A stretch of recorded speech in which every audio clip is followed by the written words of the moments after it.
압도적 경제 콘텐츠 3프로TV의 악권. 안녕하세요. 3프로TV의 권순우 씨의 팀장입니다. 올 한 해 참 쉽지 않은 한 해였습니다. 중국 경기가 좀 안 좋다 보니까 중국에 수출 많이 하고 있는 우리나라는 좀 쉽지 않은 시간을 보냈던 것 같아요. 그러면서 또 공급망 개편이 좀 되는 과정에서 글로벌 물동량도 좀 줄어들고 이래저래 쉽지 않은 상황이었는데 과연 우리나라만 그랬을까라고 생각을 해보면은 사실 중국에 수출을 많이 하고 있는 나라들은 대부분 그게 쉽지 않은 한 해를 보냈을 것 같습니다. 그래서 오히려 저 포스트 차이나라고 불렸던 베트남은 오히려 수혜를 입었을까라고 생각해 보니까 오히려 베트남도 중국에다 수출을 많이 하고 있었던 거죠. 그럼 올 한 해 베트남에서는 어떤 일이 있었는지 베트남에서 온 이영국 작가님을 모셨습니다. 안녕하십니까? 안녕하십니까? 오랜만입니다. 베트남은 춥습니까? 하노이는 지금 추워가고 있고요. 네. 춥다 하더라도 기온이 한 5도에서 10도 사이인데 5도? 그래도 하노이 사람들은 오이터 파카 입습니다. 근데 이게 기온상으로 우리 가을 날씨긴 한데 네. 매우 습해서 습기 때문에 훨씬 더 춥게 느껴지고요. 건물이 이제 이게 난방을 위한 건물이 아니다 보니까 건물에 들어가면 추워요. 바닥은 또 대리석이고 그러거든요, 집이. 그래서 생각보다 춥지만 남쪽 호치민은 항상 여름이고 저녁은 선선한 가을 날씨입니다. 그 혹시 기후 위기 관련해서 네. 우리나라 좀 이상 기온들을 많이 느끼게 되는데 그 베트남에서도 좀 이상 기온 현상에 대한 언급들이 좀 있어요? 심각합니다. 왜냐하면 올 여름에 베트남에서 큰 이슈가 하나 있었던 게 폭염이 좀 심했어가지고 예, 예. 이 가뭄도 좀 있었거든요. 근데 베트남 북부지방은 수력 발전이 전체 발전량의 한 20% 정도 차지를 해요. 그래서 발전 용량이 확 줄어들다 보니까 북쪽에 있는 우리 삼성전자부터 해서 LG 같은 이런 IT 기업들이 생산 조업을 제대로 못했어요. 올해 경제가 안 좋고 수출하기도 힘들고 그런데 전력이 부족해가지고 몇 주간 뭐 일주일에 한 이틀 3일씩 이렇게 부분 정전이 되다 보니까 예. 이게 생산 품질에도 문제가 되고 그래서 이게 다 이 기후 때문인 것도 있고 남쪽 지방 같은 경우에는 해수면이 계속 올라오고 있거든요. 인도네시아도 계속해서 자카르타가 해수면이 점점 높아져서 침하되고 있다고 그러잖아요. 뭐 이사 간다면서요? 이사 간다고 하잖아요. 근데 베트남도 만약 이 상태로 이대로 돼버리면 2050년 되면 호치민부터 해서 이 남쪽 지방이 다 물이 잠긴다는 이야기가 있어요. 근데 베트남은 비가 오지 않아도 예. 제가 예전에 우리 베트남 상권 이야기할 때 예. 보름달이 되면 물이 올라오는지 안 올라오는지 꼭 보라고 했었잖아요. 근데 그 물의 양이 점점점 높아지고 있어요. 그래서 베트남도 이 기후 변화 위기에 매우 민감한 나라 중에 하나입니다. 그렇군요. 근데 말씀 중에 좀 경제가 별로 안 좋았다는 얘기를 좀 해주셨는데 네. 우리나라도 경제 성장률이 거의 1%대를 기록을 하면서 좀 쉽지 않은 한 해를 좀 보냈거든요. 네. 그러다 보니까 뭐 세수도 많이 안 거치고 세수가 많이 안 거치니까 내년도 예산도 좀 박하게 짜고 기업들도 좀 감원이다 구조조정이다 뭐 이런 얘기들 많이 하고 있는데 지난 1년간의 베트남의 경제 성장은 좀 어땠어요? 베트남도 올해 매우 엄혹한 시절을 좀 보내게 됐는데요. 예. 베트남 전체 GDP의 약 70%는 수출이 차지를 하고 있습니다. 그런데 베트남이 주로 수출하는 나라들은 미국과 중국과 유럽이에요. 예. 근데 특히 미국 경제가 좀 많이 안 좋아지고 하다 보니까 수출 물량이 확 줄어들어서 특히 베트남이 그동안 일자리를 많이 창출하고 있었던 신발 의류 쪽 분들이 많이 실직을 했어요. 주문이 많이 줄어들다 보니까 이 징후는 작년 4월부터 있긴 했었어요. 하지만 이제 코로나 직후에 전반적으로 전 세계적으로 경제가 활성화된다고 하다 보니까 작년에 베트남 경제 성장률이 8.01%. 8%. 어마어마한 성장을 했죠. 예, 예.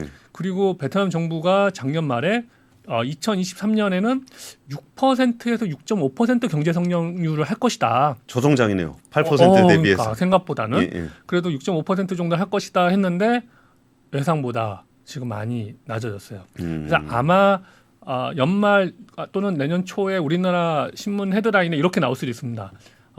넥스트 차이나, 뭐 차이나 플러스 원인 베트남이 생각보다 잘 안 되고 있다, 뭐 폭망이다 이런 식의 헤드라인이 나올 가능성이 커요. 왜냐하면 6.5%를 목표로 했는데 예상되는 IMF 기준으로는 4.7%. 베트남 정부는 베트남 총리가 이제 베트남 의회에서 올해 전 세계적으로 좀 수출도 좀 어려웠고 해서 5% 달성을 목표로 하겠다. 목표로 하겠다는 이야기는 4.78% 정도 할 건데 우리가 좀 더 가능하다면 최대한 5% 달성을 목표로 하겠지만 어렵다라는 뜻이잖아요. 예, 예.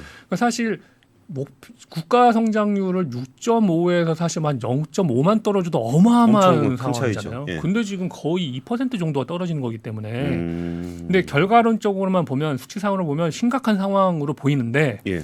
다행스럽다고 해야 될까요? 1분기에 3.32%, 2분기에 4.14%, 3분기에 5.33%예요. 그러니까 1분기에 특히 3월달, 4월달에 베트남 전반적으로 바닥이었다고 다들 지금 파악을 하고 있어요. 다행스러운 게 2분기부터 해서 점점점 올라가고 있고 지금 이제 4분기는 내년 1월에나 나오긴 하겠지만 6% 성장을 지금 예상을 하고 있어요. 만약에 베트남이 올해 2023년 경제 성장률을 5%가 딱 되려면 예. 4분기에 7% 성장을 해야 돼요. 아. 근데 사실 7% 성장은 좀 무리일 거라고 다들 지금 생각을 하고 있고 예. 그래도 6%대 성장할 것으로 지금 전반적으로 예상을 하고 있습니다. 그러니까 결과론적으로는 4.85에서 5% 성장이면 많이 못한 거긴 한데 예.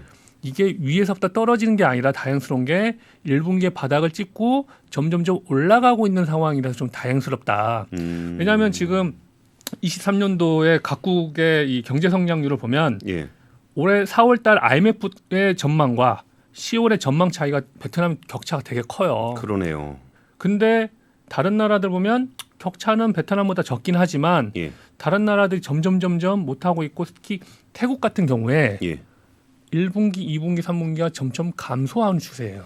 그럼 4월 전망이 3.4%인데 10월 전망이 2.7%면 정말 많이 빠졌네요. 정말 많이 빠진 예, 겁니다. 예. 태국이 3분기에 지금 1% 성장을 했거든요. 와, 태국이. 태국이.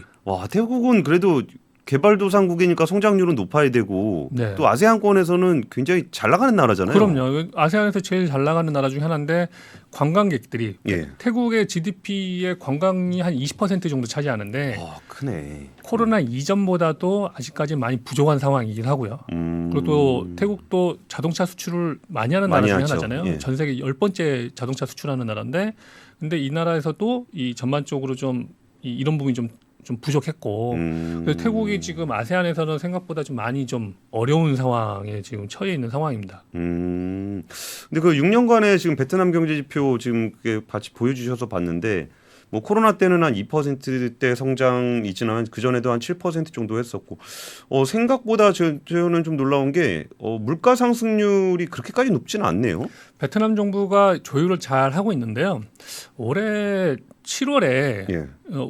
베트남의 국가 권력 1위인 당서기장이 뭘 언급했냐면 그동안 공무원들의 급여나 여러 가지 것들을 억제를 너무 오랫동안 했다. 내년 그러니까 8월까지는 그러니까 3분기 9월에 반영할 것을 목표로 해서 8월까지는 어느 정도 인상을 해야 될 것을 결정을 하겠다. 그 이야기는 공무원들 급여를 어느 정도 인상을 해야 되고 인플레이션 어느 정도 유발할 수밖에 없다라고 하는 건데 어떻게 보면 인플레이션이 좀 되더라도 물가 상승을 좀 한다 하더라도 베트남 정부가 그걸 견뎌낼 정도의 상황이 됐다라고 하는 왜냐하면 그게 이제 2분기가 끝날 때였으니까 다행스럽게 3, 4월 달에 바닥을 찍고 점점 상승을 하고 있고 분위기가 좀 괜찮아져 가고 있구나라는 판단 하에 나온 것 같아요. 그래서 내년에 베트남 물가 상승률이 좀 더 있긴 하겠으나 베트남 정부의 목표가 4%대이거든요. 요거를 계속 유지는 하지 않을까. 그래서 안정적으로 관리는 되고 있다. 그러니까 결과론적으로는 베트남이 애초에 정부 성장률보다는 좀 많이 부족하나 좀 속을 들여다보면 다행스럽게 바닥을 찍고 상승하고는 국면이다.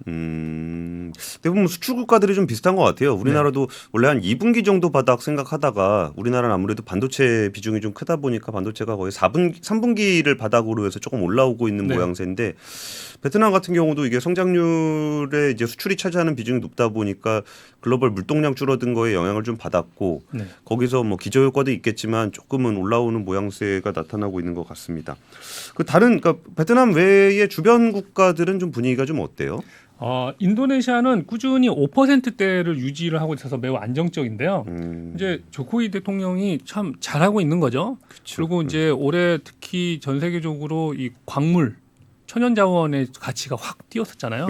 또 인도네시아가 또 인구도 많지만 천연 광물도 참 많잖아요. 그래서 잘 버티고 있었는데 아까 말씀드린 대로 태국이 1분기 2.6이었는데 2분기, 3분기 점점점 감소 추세죠.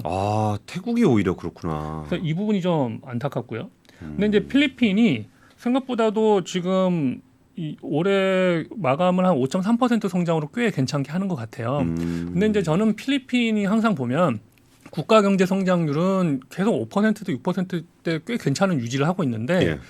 워낙 이 큰 기업들과 저소득층의 격차가 너무 커요. 아. 그러니까 이 필리핀은 중소기업도 잘 없고 중간 정도 레벨의 기업들도 잘 없다 보니까 국가 전체는 계속해서 성장해 나가고 있는 것 같은데 20-30년 전의 필리핀과 지금의 필리핀이 크게 차이를 느껴지지 않는 부분에서 부자들은 엄청 부자가 된 거고 그렇죠. 좀 가난한 사람들은 여전히 그렇게 살고 있는 거고. 특히 이런 신흥개발 국가는 지표만 봐서는 속을 다 알 수 없기 때문에 속 사정을 좀 봐야 될 필요가 있지 않을까 싶습니다.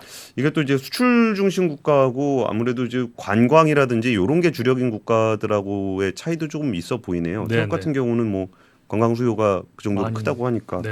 알겠습니다. 경제 상황은 수출이 좀 안 좋다 보니까 한 2분기 정도를 저점으로 해서 연말 갈수록 조금 올라가는 분위기고 네. 목표 달성은 못하겠지만 뭐 그래도 그럭저럭 나쁘지 않은 상황이다. 뭐 내년에 조금 더 좋게 보는 것 내년에 같고요. 좀 전 세계적으로 좀 많이 좋아지면 미국을 중심으로 좀 희망을 가지지 않을까 이런 생각을 하고 있습니다. 알겠습니다. 그러면 베트남의 그 올해 얘기해 보면은 이전에 그 오셔서 네네. 그 중국하고 미국 사이에서 줄타기하는 얘기를 좀 해주셨었잖아요. 네. 그러면서 굉장히 좀 흥미로운 점이 되게 많았는데 당연히 공산당이니까 당연히 그 중국이랑 친할 줄 알았는데 그랬는데 의외로 사이가 안 좋고 네. 그리고 옆에 또 캄보디아가 또 중국이랑 친해지려 그러니까 또 미국을 끌어들이는 그렇죠. 그러기도 하고 좀 그런 그 뭐라 그럴까 국제 경제 국제 정치 분위기는 좀 어때요 요즘은? 올해 베트남을 중심으로 되게 큰 이슈가 하나 있었어요. 우리도 국내 언론을 통해서 보긴 했지만 저게 우리나라랑 뭐 무슨 관계야 하면서 사실 별 관심이 없었을 이슈인데요. 예. 올해 바이든 대통령이 9월에 베트남을 방문했고 그리고 포괄적 성장 동반자 관계를 맺었어요. 근데 이제 그게 뭐지 그냥 어디서 듣기 많이 들었는데 이러실 수는 있어요. 근데 이게 이제 어떤 의미가 있는지 그리고 시기별로 어떤 상황인지를 한번 설명을 드리려고 해요. 이제 바이든 대통령하고 그리고 이 베트남의 국가서열 1위인 당서기장하고 만나서 예. 서로 간에 되게 원만한 관계를 우리 이제 좋은 외교 관계를 맺게 됐어요. 저분이신가요? 네, 그렇습니다. 예. 근데 이게 시기별로 이 바이든 대통령이 베트남을 방문하기 위해서 정말 2년 넘게 2년 넘게 베트남에게 우리가 이걸 해줄게 저걸 해줄게 우리랑 외교 관계를 좋게 격상을 하자라고 했는데 베트남 입장에서는 미국하고 관계를 좋게 맺는 건 좋으나 예. 우리가 또 너무 미국하고 가까워지면 중국이 이거에 대해서 공격적으로 나오게 되면 그렇죠. 또 이 베트남 입장에서는 중국이 제2의 수출 국가이기도 하고 베트남이 뭔가를 생산해서 수출하기 위해서는 이 원자재를 중간재를 중국에서 가져와야 되거든요. 근데 중국이 1위의 베트남의 수입국이에요. 근데 만약에 중국이 베트남에 대해서 그런 거에 대해서 뭐 어떤 조치를 취하면 경제적 큰 위기를 겪거든요. 예. 그래도 올해 아까 앞서 말씀드린 그 베트남의 경제 성장률 수출에 대한 이야기를 할 때 미국 경기가 완전 수출이 대폭 줄어드는데 그나마 메꿔준 곳이 중국이에요. 올해 중국이 베트남에서 수입해다 준 과일 그러니까 첨가만 해도 55억 달러예요. 10월까지 과일만. 뭐 자기네 뭐 거기 뭐 기르기도 많이 기르겠지만 먹기도 많이 먹으니까. 그렇죠. 그리고 예. 요즘 이제 중국이 두리안 아시죠? 냄새 나는 과일. 그게 또 엄청 비싸거든요. 그거를 정말 엄청나게 사줬어요. 그래서 전체 과일 수출의 한 40%를 두리안이 차지할 정도로. 와, 그 정도예요? 조 단위로 먹고 있는 거예요, 두리안을. 그게 또 호불호가 있는 과일인데. 그러니까요. 예. 그러니까 만약에 베트남이 너무 미국 편에 들었으면 예. 미국만 믿고 미국 편에 들었다가는 중국에서 이런 거 수입도 안 해주고 했으면 더 힘들어졌을 거예요. 그 옛날에 호주랑 싸울 때 호주 와인 안 먹어 이거 그리고 했었잖아요. 뭐 치즈 안 먹고 랍스터 안 먹고 그래가서 폭락했잖아요. 예. 그러니까 두리안 안 먹어. 그럼 큰일 나는 거네. 베트남 입장에서는 두리안 냄새나 이러면은 거예요. 이 양쪽에서 적당히 균형 유지를 잘하다 보니까 예. 미국으로부터 지원을 받고 중국으로부터 지원을 받을 수 있는 상황이 된 거예요. 네. 근데 이제 도대체 그러면은 좀 시간이 한 5개월 가까이 지나다 보니까 무슨 일이 있었는지 제가 시차별로 한번 좀 볼게요. 예. 자, 기억하실지 모르는데 제가 한 세 번째 전에 녹화를 했을 때 작년 10월 28일에 베트남 당서기장이 시진핑 주석이 3연임을 하자마자 제일 맞아요. 먼저 찾아갔다고 하면서 예. 우리나라 언론들이 베트남이 친중이 되는 거 아니냐부터 해서 미국도 뭐 난리가 났었거든요. 근데 원래 친중인 줄 알았습니다. 다들 그렇게 알고 야, 쟤네 되게 친한가 봐. 그랬죠. 네. 그러다가 올해 1월에 베트남의 국가설 2인 국가주석이 돌연 사임을 해요.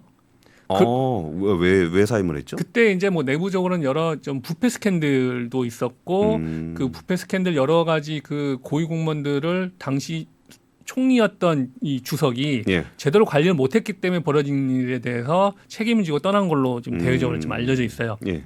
그러면서 이제 서방 언론들에서 아니 친중인데다가 그 시장 개혁파인 주석이 사퇴까지 하게 됐으니 베트남이 국가 주석이 약간 시장 개혁주의자였나 보네요. 그러다 보니까 베트남이 친중으로 급선회하는 거 아니냐. 그래서 뭐 미국이 막 우려를 하고 막 계속해서 그랬었죠. 그리고는 3월에 새로운 국가주석이 취임을 하셨는데 이분이 당에서만 오랫동안 생활을 하신 분인 거예요. 여기서 보수파라 함은 네. 우리 기준으로 보수파는 그 미국하고 좀 친하고 네. 약간 진보파다 그러면은 이제 중국이랑 친하고 이게 딱 달라지는 건 아니지만 네. 그런 게 있는데 여기 공산국가 기준으로 보수파는 어느 쪽입니까? 그러니까 이제 이 부분 때문에 원래 단어가 주는 이 제한성 때문에 우리가 각자 믿고 싶은 대로 믿게 돼 버리잖아요. 근데 베트남에서 보수파라고 하면 오히려 친러시아에 가까워요. 공산주의 국가니까. 그렇죠. 그리고 이 공산당 이론에 맞춰서 좀 더 이 발전보다는 균형에 좀 더 치중을 하고 특히 이제 베트남은 이 호치민 주석이라고 하는 이 국가의 이 아버지 같은 분이 있기 때문에 호치민 주석의 사상을 적극적으로 따르는 그러니까 호치민 주석이 청민한 삶을 살았거든요. 그러니까 그 부분을 자꾸 강조하는 건데 서방에서 봤을 때는 공산당 출신이고 그러니까 다 공산당 출신이긴 하지만 당에서부터 밑바닥부터 끝까지 올라온 분이기 때문에 이 양반이 야 중국이랑 가까운 거 아니야? 보수파인데? 근데 이 사람에 대해서는 아는 게 없는 거예요. 대외적으로 나오는 게 아니니까. 그래서 친중파가 아니냐 했는데 지난번에도 제가 방송 나와서 말씀드렸지만 베트남에서 보수파는 친중파가 아니다. 굳이 다른 나라 파라고 하면 친러시아파지만 베트남 그래서 친러시아를 얘기하신 거구나. 네, 굳이 이야기를 한다면 그러니까 약간 민족주의적인 성향이 보수파라고 한다면은 그러니까 중국하고 한번 대판 싸웠었으니까 그렇죠. 민족주의적인 관점에서는 친중은 아니게 되는 친중은 아니죠. 그래서 제가 계속 친중이 아닙니다라고 설명을 이제 계속 드렸었던 거고요. 그래서 이제 이때까지만 해도 미국이 이제 막 뭐 난리가 났어요. 그래서 걱정스러워하다가 이제 지금 이 사진을 보시면 오토바이 타고 이 빨간 구두에 오토바이 타시는 이 서양 여자분이 계시잖아요. 이분이 누구냐면 미국 국제개발처의 장이에요. 그러니까 우리로 따지면 코이카 같은 곳인데 여기에 1년 예산이 우리나라 돈으로 58조입니다. 와. 이 나라 여기가 뭐 하는 곳이냐면 우리가 6.25 직후에 우리도 여기에 도움을 받았는데 신흥개발국가 좀 힘들게 사는 나라들에게 여러 가지 원조 사업을 해주는 거예요. 그러니까 돈을 써주는 곳입니다. 근데 이 양반이 3월에 와가지고 베트남의 전기 오토바이 베트남 업체인데 이 오토바이 업체에 가서 오토바이 타고 하노이 시내 한 바퀴 둘러가는데 그 시승한 사진을 갖다가 자기네 홈페이지 공식 홈페이지에 올려요. 굳이. 그럼 이 이야기는 뭔가 메시지를 전달하는 거잖아요. 그쵸. 그래서 그때 판단컨대 미국이 계속 2년 넘게 계속 베트남 보고 우리 관계 개선하자. 우리랑 더 가까이 지내자 했잖아요. 니네가 우리랑 관계 개선하면 우리가 니네 전기 오토바이 사업 지원해 줄게. 이런 신호였던 거죠. 그리고는 바로 3월 21일에 52개 미국 이 글로벌 기업들인데 다국적 기업인데 미국을 기반으로 한 전 세계적인 기업들 보잉사라든지 넷플릭스라든지 뭐 어마어마한 우리가 이름만 들면 알면 제약회사부터 다양한 회사들이 최대 규모로 베트남 방문을 합니다. 그러면서 그때도 뭐 여러 가지 이야기는 하지만 핵심은 니네 우리 미국과 관계 개선이 되면 이 회사들이 니네 다 지원해 투자할 거야. 투자해 줄 거야. 이 이야기가 좀 됐던 거죠. 그리고는 3월 30일 날 갑자기 이 당서기장과 바이든 대통령이 전화로 통화를 합니다. 그러면서 서로 초청 의사를 우리 워싱턴 우리 언제 한번 봅시다. 이렇게 된 거죠. 근데 그때까지만 하더라도 베트남이 중국 눈치가 있어서 과연 미국하고 이렇게 관계 개선 하겠느냐, 바이든이 올 수 있겠느냐, 막 이런 이야기 있었단 말이에요. 그리고는 이제 미국의 블링컨 국무장관이 4월달에 베트남을 방문합니다. 와서는 바이든 대통령이 여기 올 수 있는지 여부에 대해서 이야기를 했겠죠. 근데 그때 빈손으로 돌아갔어요. 그래서 뭐가 잘 안 되나 보다라고 했었어요. 그런데 6월 달에 베트남 공산당의 대외관계위원장이 워싱턴을 방문합니다. 저 정도면은 우리나라로 치면 외교부 장관 정도급. 근데 외교부 장관은 따로 있어요. 그러니까 여기는 당이 더 세니까. 네. 근데 보통은 아무리 그렇다 하더라도 당연히 베트남의 외교부 장관이 갔었는데 예. 이번만큼은 당의 대외관계위원장이 갔어요. 물론 이분이 외교부에서 차관하시던 분이긴 한데 예. 그리고 지금 이 사진을 보면 여기 이제 백악관인데 이 자리에 블링컨 국무장관과 설리번 그 청와대의 외교안보 수석, 백악관. 예. 네, 백악관 수석. 그러니까 미국의 핵심 넘버 2, 넘버 3가 다 와 있었고 그리고 이 여자분은 이 사진 속 여자분은 아까 오토바이 타셨던 분, 돈을 써주실 분, 그리고 국방부 장관은 아닌데 그 밑에 국방부의 넘버 2, 넘버 3까지도 다 이 자리에 와 있었어요. 그러면서 아마도 여러 가지 것을 우리가 국방 쪽이든 경제 쪽이든 외교 관계만 개선이 되면 다 지원해줄게. 이 이야기를 밑밥을 깔러 왔군요. 네. 예. 그리고 또 왜냐하면 당서기장이 방문을 하거나 바이든 대통령이 와서 이 당서기장하고 이야기를 할 거니까 당에서 움직였구나. 이렇게 된 거죠. 그리고 7월에 예.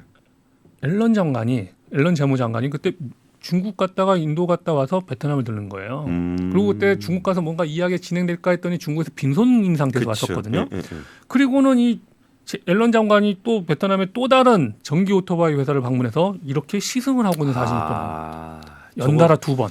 야, 그 미국이 보기에 베트남이 원하는 떡밥은 이거구나라는 거를 두 번이나 보여준대요. 네. 예. 그러니까 3월 달에는 돈을 써줄 곳과 써주는 부처의 장관, 이번에는 예산을 마련해주는 장관이 와서 야 이거 우리가 확실하게 해줄게라고 하는 확인증을 찍어준 거죠.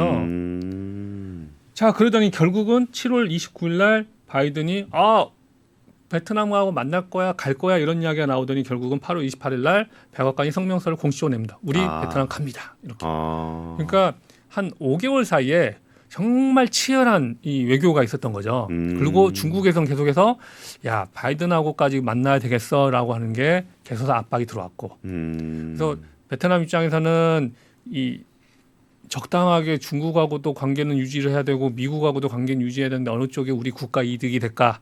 그러니까 베트남에서 보수파든 좀 더 개혁파든 다 친베트남이에요. 베트남의 국익을 위해서 일을 하는 거니까. 예. 뭐 모든 관료들은 그렇죠. 그렇죠.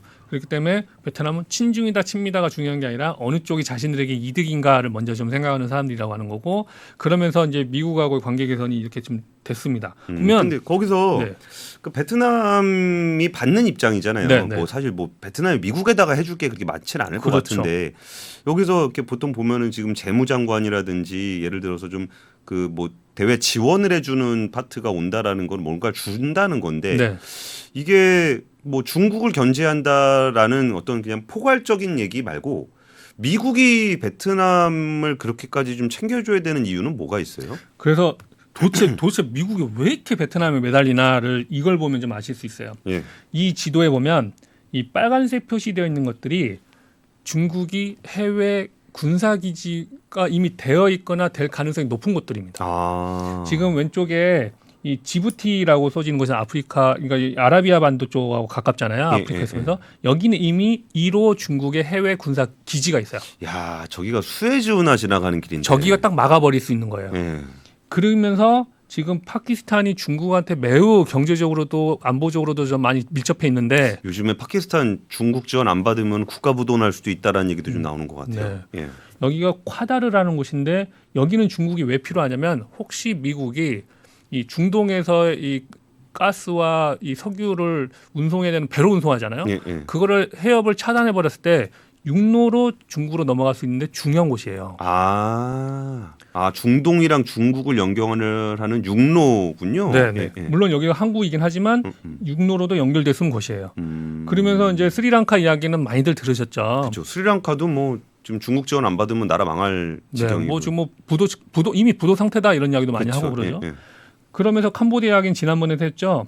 이렇게 아프리카 각 나라 또는 중동, 아시아에 이미 중국이 이 경제적으로 장악을 하고 있으면서 이 군사 기지가 이미 됐거나 군사 기지를 건설하고 있거나 캄보디아처럼 아니면 군사 기지가 될 가능성이 높은 곳들이에요. 그래서 지금 미국의 윌리엄 앤 메리 대학의 에이드 데이트 센터라고 중국이 해외에다가 뭘 투자하나 어떤 목적으로 투자하는 것 같다. 수상적인 이 관점에서 계속 연구하는 연구소가 있더라고요. 여기서 봤더니 아시아, 남태평양, 아프리카의 이런 나라들에 중국이 어마어마하게 투자를 좀 많이 하고 있더라고요. 그래서 이 나라들이 중국의 해군 기지가 될 가능성이 되게 높다라고 하는 건데 예. 지금 이 두 번째 사진을 보시면 여기가 이제 우리 남태평양이에요. 예. 예. 근데 우리가 남태평양 하면은 솔로몬 제도, 뭐 키리바티, 투발루 이런만 들어본 것 같기도 하고 뭐 기후 위기 때문에 뭐 섬이 곧 없어진다 네, 막 네. 이랬던 나라들이에요. 근데 이 나라들이 이 호주 인근에 있기 때문에 과거에는 미국과 호주가 여길 지원을 많이 해줬는데 별 도움이 안 된다 그래서 이 내깔려둔 지가 수십 년이 된 거예요. 근데 이 틈을 중국이 다 밀고 들어간 겁니다. 그러면은 지금 남태평양의 바누아투가 중국이 투자액이 좀 있잖아요. 전체 금액은 얼마 안 되지만 워낙 작은 섬이기 때문에 이 정도 금액이 이 섬나라 전체 GDP의 10분의 1인 거예요. 와. 근데 이 특히 솔로몬 제도 예. 예. 여기가 이제 갑작스럽게 중국하고 너무 밀접하게 친해지고 이 중국하고 어떤 안보 협약을 맺으면서 솔로몬에 문제가 생길 때 중국의 경찰과 군이 우리를 도와줘도 된다. 그러니까 중국 해군이 들어와도 된다고 그냥 협의를 해버린 거예요. 근데 저쪽 지역이 보통 그 예전에 2차 세계 대전 할 때 미국에서 이렇게 비행기가 한 번에 못 오니까 그쵸. 급유지 그래가지고 뭐 침몰하지 않는 항공모함 뭐 이런 맞아요. 식으로 해서 요 남태평양 지역을 일본이랑 그 싸울 때 여기를 잘 지배해야 된다 그랬고 좀 거기 보면 괌이라든지 이런 데는 하와이라든지 예. 근데 저기가 지금도 미국 땅인 데들도 있는 거잖아요. 사이판이라든지 매우 뭐. 중요한 위치인 거죠. 만약에 이 솔로몬 제도라든지 바누아투에 중국 해군 기지가 생겨버리면 여기 괌이나 하와이에 바로 공격을 할 수 있어요. 그러네요. 일본이 예전에 방금 말씀하신 것처럼 진주만 공격한다 그랬는데 엄청 긴 거리였잖아요. 그렇죠. 근데 딱 중간에 생겨버리는 거예요. 그리고 호주는 미국의 매우 가까운 모방이죠. 동맹 국가잖아요. 예, 예. 근데 몇 년 전에 그거 기억나세요? 프랑스가 원래 호주하고 잠수함 그렇죠. 계약을 맺었는데 미국이 갑자기 자기신들의 등에 칼을 꽂았다고 하면서 그러니까 오커스 하면서 핵잠수함 줘버렸죠. 네. 예. 그 이유가 미국이 사실 이제 호주가 이 프랑스에서 도입하려고 했던 잠수함이 디젤이다 보니까 예, 예. 중국 잠수함이나 이거를 이 중국의 항공모함이 여기 들어왔을 때 걸린다 소리가 나니까 여긴 핵잠수함이 필요하다 그래서 미국이 무리수를 동하면서 계약을 파기시키고 야 우리가 핵잠수함 기술까지 이전해줄게. 그래서 핵잠수함 5대는 우리가 만들어서 보내주고 나머지는 니네 호주에서 기술까지 전해줄 테니까 니네가 만들 수 있게 우리가 해줄게. 바로 이 이슈 때문에 그런 겁니다. 와 근데 저기 지금 점 찍혀 있는 데들이 그 중국하고 관계를 맺게 된 남태평양의 나라라는 거죠? 아니요, 그 남태평양에 있는 섬나라만 표시를 한 건데 예, 예. 이 중에 지금 절반 정도가 이미 중국하고 관계가 너무 밀접하게 맺어져 있는데 22년도에 왕이 중국 외교부장이 예. 그러니까 외교부 장관이죠 중국에 예, 예. 이 보통은 이런 섬나라들 잘 안 가요, 워낙 작으니까. 예, 예. 근데 뭐 올림픽 유치하거나 할 때 여기도 다 표 하나씩 가지고 있으니까 여기 적극하고 이번에 엑스포 엑스포 할 때도 유치한다고 다 우리나라 기업인들 막 기업들 많이 갔잖아요. 갔었죠. 예. 예. 근데 정말 이런 소외되어 있던 섬나라가 이 중국 큰 나라 외교부 장관이 일일이 다 가가지고 뭐 해주고 하다 보니까 중국으로 돌아선 거죠. 그러니까 이제 갑자기 솔로몬 제도에서 막 이렇게 되다 보니까 미국이 이제 급히 난리가 난 거예요. 야 지금 이 전 세계적으로 중국이 항구도 많이 지금 가져가고 있지. 만약에 이 남태평양에서까지 뺏겨버리면 우리 진짜 태평양의 안보가 심각해진다. 그러면서 보시면은 지금 솔로몬 제도 바로 옆에 파푸아 뉴기니라고 있죠. 예, 예. 여기에다 급하게 이 우리 해군 기지 항구하고 공군 기지로 사용할 수 있게 해달라. 그러면서 원래 원조해주고 있던 거에 2배를 더 줄 테니까 야 우리 이용하게 좀 해줘 하면서 솔로몬 제도를 견제하기 위해서 한 거죠. 그러면서 이제 중국하고 지금 급격하게 친해져가고 있는 나라들에다가 야 우리 대사관 다시 개설하자. 아 그동안 별로 신경 안 썼고 신경도 안 대사관도 쓰다가 철수했다가 갑자기 이제 대사관 설치한다고 하고 이미 중국에 너무 가까워져 버린 섬나라는 굳이 들어오지 마. 이러면서 지금 좀 미국이 좀 답답해하고 뭐, 니네 있을 때나 없을 때나 별일 없었어. 네. 뭐 중국이 돈도 준다는데 왜 굳이 들어와서 분탕질이야? 다 해주는데. 그러니까 지금 미국 입장에서는 러시아 우크라이나 전쟁 터졌죠. 그리고 중국이 지금 아프리카부터 해서 중동부터 해서 남태평양까지 영향력을 엄청 확대하고 있는데 인도차이나반 그러니까 이 아세안에서 지난번에 말씀드렸던 캄보디아도 이미 해군 기지가 실질적으로 건설되고 있고 예. 라오스 이미 친중됐죠. 캄보디아 친중이죠. 그리고 미얀마도 지금 친중으로 돌아섰죠. 군부가 들어가면서 군부가 그렇죠. 들어가니까. 예. 근데 최근 들어서 태국 역시도 경제가 안 좋아지면서 중국과 되게 가깝게 지내고 있어요. 그러니까 지금 이 인도 차이나 반도에서 이 5개 국가 중에 베트남 빼고는 거의 친중으로 돌아가고 있고. 근데 야 베트남이 같은 공산국가 아니까 중국이랑 가까운 거 아니야? 보수파가 집권하게 됐으니까 더 심각해진 거 아니야? 이렇게 생각하고 있었는데 안 되겠다. 야 베트남까지 뺏기면 심각해지니 베트남이라도 무조건 잡아야 된다. 하면서 퍼주기 한 거죠. 그런 맥락에서 보니까 좀 이해가 가네요. 지금 베트남만 봤을 때는 잘 안 보이는데 네. 중국이 베트남을 둘러싼 아세안 국가 남태평양에서 무슨 일을 하고 있는지를 보면 그 중에서 뭐 저 하나하나도 중요하겠지만 그 중에 좀 사이즈가 있는 베트남이 굉장히 중요한 그렇죠. 상황이 됐군요. 그러면은 사실 이게 아까 뭐 오토바이 준다 그랬던 것도 있는데 네. 그래도 그 뭐가 필요한지 그러니까, 네. 그러니까 베트남은 미국한테 뭘 원하는지 미국은 베트남한테 뭘 줄 수 있는지 아까 오토바이 전기 오토바이 뭐 얘기하는데 네. 솔직히 그건 잘 뭔지는 잘 모르겠어요. 네. 그거는 그 뭐 미국이 배터리 회사가 있는 것도 아니고 네. 뭐 오토바이 같은 거 만드는 거는 베트남에서 만들 수도 있을 거고 네. 그래서 양쪽이 교류할 수 있는 부분들은 뭐가 있어요? 최근에 좀 얘기 나오고 있는 거는 그러니까 이제 베트남은 이제 이 예전에 우리 출연해서 이 인형에 눈 붙이는 사업 이런 네. 인력 중심의 사업, 신발, 의류 이런 거보다는 첨단 산업을 적극 유치를 하고 싶어 해요. 예. 그리고 이 코로나 이후에 그리고 코로나 동안에 중국에 집중돼 있던 게 리스크가 크다 해서 분산시키려고 하는 전략과 미국이 야 중국으로부터는 더 이상 투자하지 마 나와라고 하는 게 같이 있으면서 그거를 수혜를 받는 나라가 지금 베트남이잖아요. 네, 네. 그래서 중국으로 빠져나온 거 다 우리가 가져갈 수 있게 해줘라고 지금 하는 거란 말이에요. 그러면서 이제 첨단 산업 중에 반도체. 베트남이 적극 반도체 산업을 유치하고 싶어가지고 미국에 계속해서 요구를 하고 있습니다. 그리고 작년에 인도네시아 발리에서 G20 정상회의가 있었잖아요. 예, 예. 그때 인도네시아하고 베트남이 각각 EU와 미국과 일본을 중심으로 한 선진국들이 이 천연 재생에너지 예. 재생에너지 사업에 쓸 수 있게 돈을 지원해 주기로 했어요. 예, 예. 그때 이제 인도네시아는 약 25조 원 우리나라 돈으로 예. 그리고 베트남은 약 20조 원을 지원을 받게 했어요.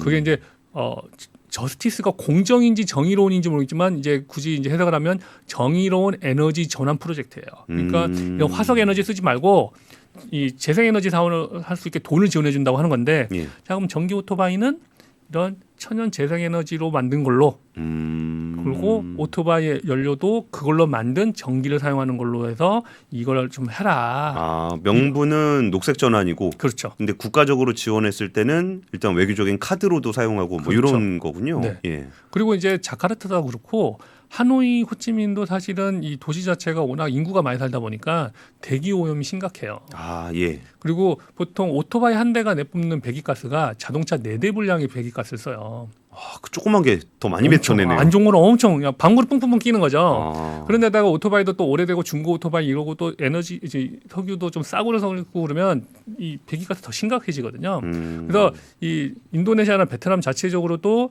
이 깨끗한 에너지가 지금 되게 심각하게 필요한 상황이에요. 예, 예. 그러니까 이제 서로의 니즈가 맞는 거고. 그래서 아까 앨런 장관이 7월달에 베트남 방문했다고 했잖아요. 예, 예. 이때 이제 베트남을 떠나면서 공식적인 브리핑을 할 때 이 자신이 그 발표를 할 때 그 미국의 지금 반도체 지원법 있잖아요. 예, 칩스법. 예, 예, 예. 그거를 언급하면서 그게 꼭 미국의 이 반도체 공장 제조 시설이 들어섰을 때만 지원할 필요가 있느냐? 아시아에도 그 돈이 좀 쓰일 필요가 있다. 하면서 한 5억 달러 정도, 지금 환율로 하면 한 6,500억 원 정도를 이 아시아에 쓸 필요가 있다고 하면서 이 올해 10월에 베트남에 이제 이 준공을 끝낸 이제 공장이 가동이 시작하게 되는 엠코 테크놀로지 이야기를 하게 된 거예요. 엠코면은 글로벌 2위 패키지 업체죠. 그렇습니다. 예. 예전에 우리 안암반도체하고 관련 있는 그 업체죠. 예. 안암반도체의 미국 법인이었는데 역으로 안암반도체는 망하고 엠코는 글로벌 2위 패키지 회사가 네. 됐죠. 예. 이제 그 회사를 언급하면서 이 돈을 이야기를 하니까 반도체 지원법에 책정된 예산을 미국의 국무장관이 직접적으로 언급할 정도 그 돈을 떼다가 베트남에 지원해 주겠다는 이야기인 거죠.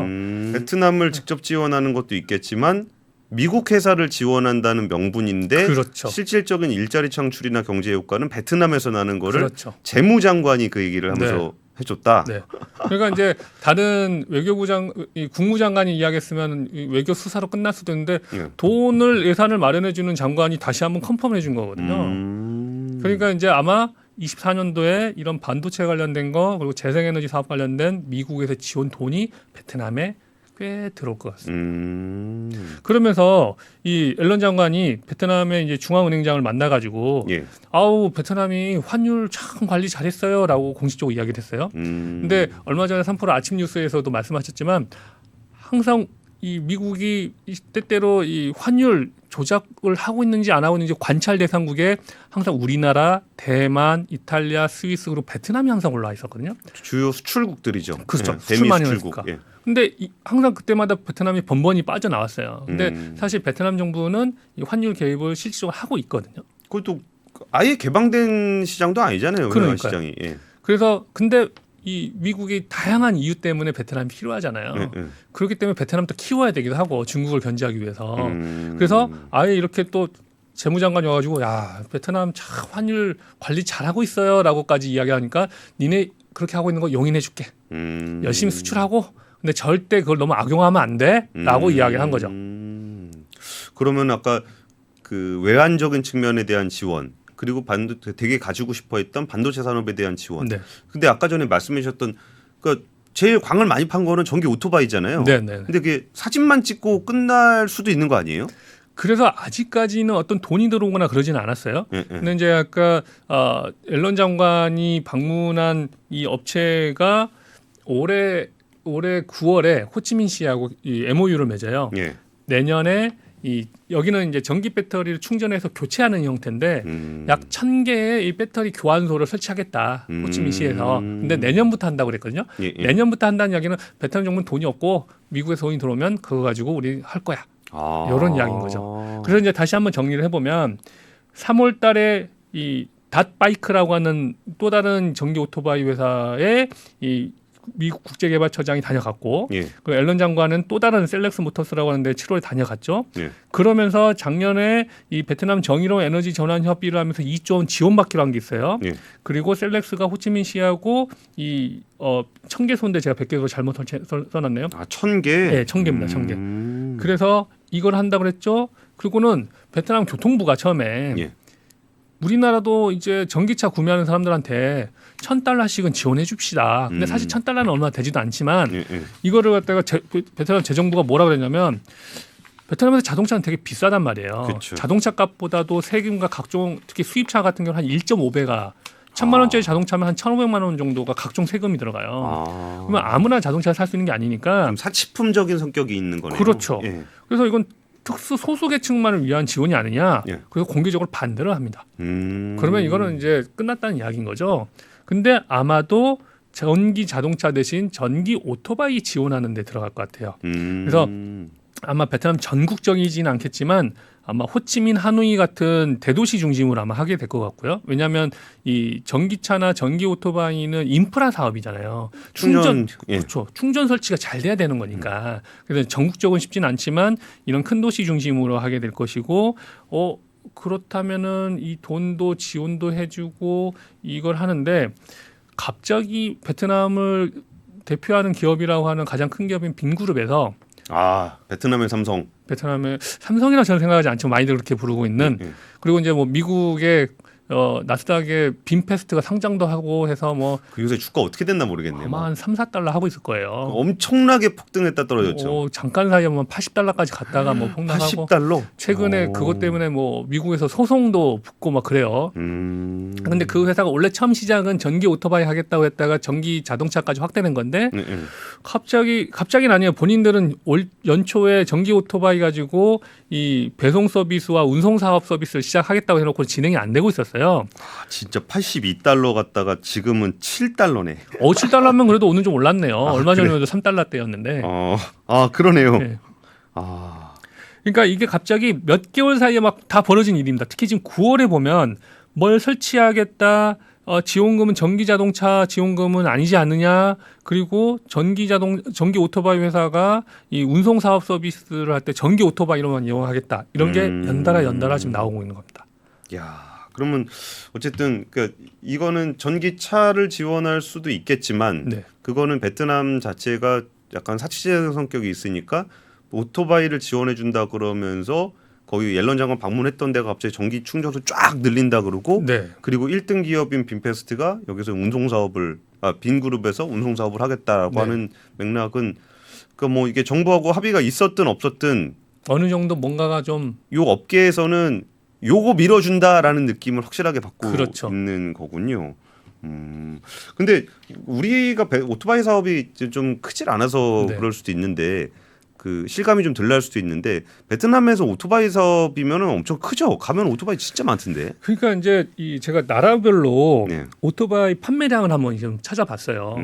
이제 중국하고 인도가 워낙 인구가 많긴 한데 예, 예. 예전에 제가 베트남에 등록된 오토바이 대수가 6,500만 대라고 하니까 예. 와 우리나라 인구보다 많고 하니까 막 와 했었잖아요. 예. 근데 역시 대륙은 다르더라고요. 중국의 연간 판매되는 오토바이 대수가 1,550만 대입니다. 근데 이 인도 역시도 코로나 이전에는 1,500만 대까지 판매가 됐다가 최근에 조금 줄어서 한 1,200만 대. 줄은 게 이제 연간 1,200만 대. 그리고 이제 인도네시아도 한 500만 대 이상, 베트남도 한 300만 대가 판매되고 있는데 이게 이 나라들이 이제 전기 오토바이로 바꾸기 시작한다고 하면 이게 이 수치가 얼마나 될까.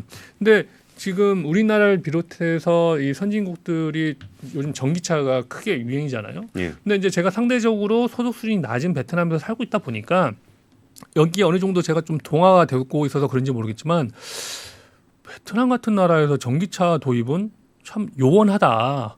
일단 비싸니까. 비싸기도 예, 하고 충전 시설 설치하는 게 국가가 전기 요금 지원도 해줘야 될 뿐더러 이 설치를 얼마나 할 것인가. 이 인프라 사업인데 예, 예. 그리고 아까 베트남 재정부가 말한 것처럼 자동차는 특수계층에 대한 지원인데 그건 말이 안 되지 않느냐. 근데 오토바이는 베트남 전 국민이 타고 다니는 거란 말이에요. 그쵸. 그러면 전기 오토바이에 대해서는 정부가 지원을 해줘도 이 명분상 문제도 없고 예. 그리고 이 전기 오토바이를 통해서 공기의 이 대기 오염도 해결도 하고 공정 에너지로 전환도 되고 여러 가지 요소가 좋은 게 있는 거죠. 예. 그래서 이 글로벌 이 리서치 회사 그 컨설팅 업체들이 계속해서 이 리포트들이 좀 나오고 있더라고요. 찾아보니까. 그래서 제가 이제 신흥개발 국가에서 살아온 사람의 눈으로 봤을 때 전기 자동차는 좀 어렵지 않나 싶은데 전기 오토바이는 어떨까 해서 계속 찾아봤더니 역시 인도가 가장 유망하고 그리고 인도네시아와 베트남도 시장이 가파르게 전기 오토바이 시장에 올라가고 있다. 이렇게 말을 하더라고요. 그래서 특히 맥킨지 같은 데서는 진정한 교통수단은 이륜차에서 나온다. 그러니까 이걸 통해서 이 인도에서만 연간 2030년도까지 300만 대 전기 오토바이가 팔릴 것이다. 그러니까 인도에서도 지금 자체 전기 오토바이 회사들이 나오고 있고 예, 예. 인도네시아 같은 경우에는 조코위도도 대통령이 매우 적극적이에요. 그래서 이 정부 기업이 오토바이 회사를 인수해가지고 자체적으로 오토바이를 최대한 늘리려고 하고 있기도 하고. 근데 사실 인도네시아 같은 경우는 니켈을 기반으로 해서 네네. 배터리 공급망 전체를 만들고 싶어하는 나라잖아요. 네네네. 근데 거기서 사용처가 내수 시장이 된다 그러면은 굉장히 좀 국제 경쟁력을 갖는데 도움이 될 거라고 보는 것 그렇죠. 같네요. 그래서 인도네시아 같은 경우에는 약 100만 명을 상대로 해서 전기 오토바이 구매 시 2024년도까지 예. 이 돈을 우리나라 돈으로 약 60만 원 정도를 지원해 주는 사업을 하고 있는데 오토바이 기준 60만 원이면은 꽤 큰 돈이잖아요. 근데 이제 좀 답답한 게 예. 이거를 신청하려고 그러면 서류 준비가 너무 복잡한 거예요. 그래서 사람들이 이씨 안 해 이렇게 돼버린 거죠. 그래서 뒤늦게 이제 인도네시아 정부가 이 절차 좀 대폭 간소화해서 이 수치를 좀 올리려고 지금 노력은 하고 있긴 한데 아무래도 이제 신흥개발 국가들이 좀 여러 가지 것들 새로 시작할 때 항상 좀 여러 가지 절차나 뭐 준비하고 뭐 이런 게 좀 까다롭게 굴거나 이런 게 좀 아직은 있는 것 같아요. 그러니까 마음은 앞서는데 이런 시스템이 잘 안 돼 있다 보니까 좀 그런 부분이 있고 그래서 베트남 같은 경우에도 호치민시가 우선 네. 내년 1분기 중으로 전기 오토바이 구매 시 인센티브 지급을 할 예정인데 아직 금액은 우리가 논의 중이다. 이렇게 지금 진행 중에 있습니다. 그래서 알겠습니다. 근데 아까 전에 그 반도체 얘기도 좀 해주셨는데, 네네. 그러니까 사실 전 베트남에서 반도체 얘기하길래 좀 감이 잘 안 왔어요. 근데 네. 엠코가 거기에 또 들어가 있다 그러니까 엠코가 거기 들어가서 패키징 쪽을 좀 하는구나. 이게 그 문득 드는 생각이 그 패키징 쪽은 중국이 좀 많이 하잖아요. 네, 근데 네. 그거를 좀 빼오는 과정에서 좀 그 반도체의 반도체 패키징을 또 미국에서 발표한 걸 보면 첨단 패키징은 또 자기 나라에서 한다는 네, 거야. 네. 근데 그러면 일반 패키징을 중국이 아닌 곳에서 어디서 할 거라고 생각해 보니까 중국에서 나오면 베트남도 좀 가능성이 있겠구나 싶은데 그런 식으로 좀 그 베트남에서 추진되고 있는 반도체 프로젝트들이 또 있나요? 지금 뭐 베트남 정부가 매우 적극적으로 하고 있긴 한데요. 아세안에서는 방금 하신 이 패키징 테스트 작업하는 데는 이제 말레이시아가 제일 많이 하고 말레이시아가 있고 제일 크죠. 최근 들어서 이제 베트남도 좀 열심히 하고 있기도 하고 의외로 캄보디아도 좀 그걸 하고 있더라고요. 아, 그래요. 그리고 최근에 이제 인도네시아도 하겠다 아마 지금 그러고 있긴 한데 인텔이 베트남에서 약 우리나라 돈으로 지금 15년간 2조 원 정도 투자를 해가지고 이거를 지금 계속해서 하고 있고 이 가장 크게 하고 있었는데 최근에 인텔이 베트남에다 추가로 10억 달러 투자하지 않겠느냐 투자할 것이다라고 했는데 최근에 그걸 취소한다 잠정 보류를 한다 대신 말레이시아에다가 그래요. 투자하고 또 유럽에다가는 폴란드에다가 독일에다가 투자를 한다는 이런 이야기가 좀 있어요. 뭐 이제 좀 더 제가 찾아보니까 중국에 있었다가는 이 리스크가 좀 크고 예. 각자의 영내에 이 공급을 해줄 수 있는 곳이 있어야 되지 않냐. 그래서 유럽에도 각자 또는 이제 아시아에서는 또 어디 뭐 이렇게 지금 하고 있는 취지이긴 하더라고요. 저 하여튼 저 우리나라 하이닉스에다가 중국 대령 공장 팔아먹고 아이고 참 그거 한참 아까운. 그래서 베트남 정부가 이 국가 지도자들이 뭐 주석이든 총리든 이런 분들이 한국에 올 때마다 또는 삼성전자에서 이재용 회장이 올 때마다도 항상 우리 삼성에서 우리 베트남에도 좀 반도체 사업 좀 합시다. 계속 몇 년간 정말 오랫동안 계속 해왔었어요. 그래서 21년도에 삼성전기가 오케이 그러면 우리가 플립칩 볼그리드 어레이를 베트남에 좀 한번 해보겠다. 이거 기판. 네, 근데 되게 고부가 가치라고 하더라고요. 그래서 1조 3천억을 투자해가지고 삼성전기가 이제 원래는 올해 4분기부터 양산을 하지 않을까 했는데 아직은 좀 테스트 중이라고 하고요. 아마 내년 초에는 이제 양산이 될 것 같다고 하고요. 그리고 이제 아까 말씀하신 이제 앵커 테크놀로지가 올해 10월에 좀 했고요. 그러면서 이제 이 시노십스 같이 지금 베트남에 이 설계하고 이 하는 쪽에도 이제 적극적 유치하고 하는데 그러니까 시놉시스는 반도체 설계 프로그램. 네, 프로그램을 만드는. 예. 근데 이제 다양한 쪽을 하고 있긴 한데 이제 이 반도체라고 하는 거는 사실 전력이 풍부해야 되잖아요. 그렇죠. 절대 중간에 이 정전이 되거나 그러면 안 되잖아요. 예. 그러면 품질이 다 망가지니까. 근데 올해 7월에 아까 초반에 말씀드린 것처럼 베트남의 전력 사정이 안 좋아가지고 한 3주 정도 부분적으로 정전이 계속됐다고 했잖아요. 이러면 투자자들 입장에서는 이거는 뭐 의욕만 가지고 되는 것도 아니고 사실 베트남 정부 입장에서는 베트남의 반도체 그러니까 제조 시설까지 유치를 하고 싶어 하는데 그러기 위해서는 충분한 인프라가 먼저 좀 갖추어져야지 않을까.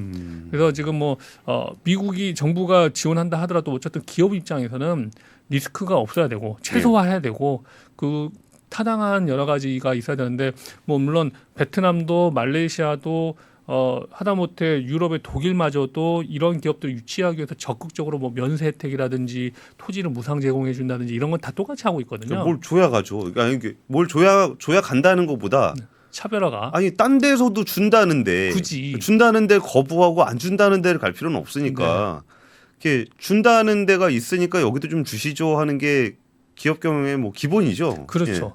근데 이제 베트남이 뭐 우수한 인력이 많다라고 하지만 아직은 이런 반도체 쪽에 이 숙련된 사람들이 매우 부족하거든요. 그래서 베트남 정부가 계속해서 반도체 인력 양성했다 하지만 그날 또 좀 시간이 5년에서 10년 걸리는 이야기고 그나마 베트남이 좀 다른 나라들하고 차별할 수 있는 거는 재생에너지. 베트남이 2022년 기준으로는 전 세계 11위의 태양광 발전 국가거든요. 많이 깔았네요.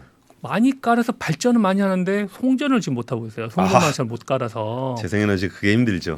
그리고 이제 깔고는 싶은데 이 또 토지 보상 문제도 있고 해서 지금 시간이 걸리고 있긴 한데 어찌됐든 베트남이 전 세계에서 태양광과 이 풍력 발전 잠재력이 제일 높은 나라 중에 하나예요. 그래서 실제로 많은 기업들이 좀 들어와서 많이 깔아는 놨는데 그렇다면 이 아리백 이 특히 유럽에 수출하기 위해서는 이 부분이 좀 해결이 돼야 되잖아요. 예. 재생에너지로 생산해가지고 탄소세를 내지 않게 하기 위해서는 준비를 해야 될 게 많은데 마침 베트남은 재생에너지 관련돼서 유럽과 미국으로부터 아까 20조 원을 지원받기로 한 것도 있죠. 예. 그동안 깔아놓은 재생에너지 발전 용량도 있죠. 그러면 이걸 빨리 송전만은 좀 적극적으로 좀 깔아가지고 이 업체들한테 야 우리는 이 아리백을 준비할 수 있는 것들을 좀 마련해놨다.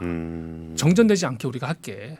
그리고 특히 베트남에 진출한 외국 기업들이 좀 불편해하고 답답해하는 것 중에 하나가 주재원들의 이 워킹 비자, 이 노동 비자와 또 가족들의 거주증 같은 거 뭐 신청하고 그러면 되게 오래 걸려요. 예. 예. 그래서 이제 만약에 제가 거기서 거주증 받으려면은 당신의 대학 전공과 이 산업하고 무슨 관계야? 그런 것까지 해야 돼요? 제가 국문과를 나왔지만 베트남에서 화장품 사업도 할 수 있는 거잖아요. 그쵸. 근데 이제 그거가 좀 이렇게 너무 매뉴얼화 돼가지고 고지고식대로 한다 그러면 답이 안 나오고 특히 IT 쪽은 딱 그 전공이 아니어도 그 분야에 특화되신 분들이 전문가들이 좀 많이 나오잖아요. 베트남 정부가 이걸 좀 적극적으로 유치한다 그러면 빌 게이츠 이렇게 중퇴한 애들 이런데 안 안 되겠네. 된단 말이에요. 대학 안 그러니까. 나오는 분들은 여기서 거주증 야, 받기가 힘들어요. 고졸이 어디 감히 뭐 이렇게 되는 거죠. 그래서 이제 이런 부분을 베트남 정부가 좀 과감하게 좀 해야 좀 적극 좀 유치할 수 있지 않을까 싶습니다. 알겠습니다. 베트남의 경제를 얘기를 듣다 보니까 나고자 하는 방향은 이제 반도체 산업을 육성한다거나 아니면은 에너지 전환을 한다거나 아니면 모빌리티를 친환경으로 전환하는 이런 쪽 얘기고 네. 외교에 있어서도 중국과 미국 사이에서 그 어떤 그 패권 경쟁 속에서 국익을 추구하기 위한 다양한 방식들에 대한 고민을 하고 또 수출 국가로서 이제 올해를 바닥으로 해서 좀 올라가는 걸 기대하고 이 얘기만 하면은 여기서 주어를 한국어로 바꿔도 아니 그러니까 정확하게 말씀하신 것처럼 한 3, 40년 전에 예. 일본이 야, 뭐 한국이 저렇게 용 쓴다고 하는데 쟤네가 우리를 따라잡겠어? 근데 어느 순간 우리나라가 지금 이렇게 됐잖아요. 예. 그러니까 지금 베트남이 우리 머릿속에서는 자꾸 그냥 못 사는 나라. 그냥 동남아에 그냥 뭐 적당하게 사는 나라 인건 비싼 나라. 네. 예. 이런 정도만 생각하고 있는데 어느 순간부터 베트남이 이렇게 마치 한국이 밟아온 단계를 고스란히 좀 밟아오고 있거든요. 그렇기 때문에 특히 우리 한국 사람 입장에서 봤을 때는 너무 한국과 비슷한데 그러니까 잘 될 수 있을 것 같다라는 생각. 물론 아직도 부정한 건 좀 많지만 그래도 잘 될 수 있지 않을까. 또 마침 이 미중 갈등 속에서 중간에 잘 이 바람 탔다가 저 바람 탔다 이걸 또 잘하면서 양쪽에서 지원도 잘 받고 하니까 그래서 그런 부분 때문에 좀 잘 되고 있지 않나. 올해 경제 성장률은 베트남의 구조적인 문제보다는 전 세계적으로 힘든 것도 있지만 요거를 좀 잘 받아서 내년에는 뭐 IMF가 올해 경제 성장률은 좀 이렇게 안 좋아지긴 했지만 여전히 내년에도 2024년에도 6% 7% 성장을 좀 바라보고 있더라고요.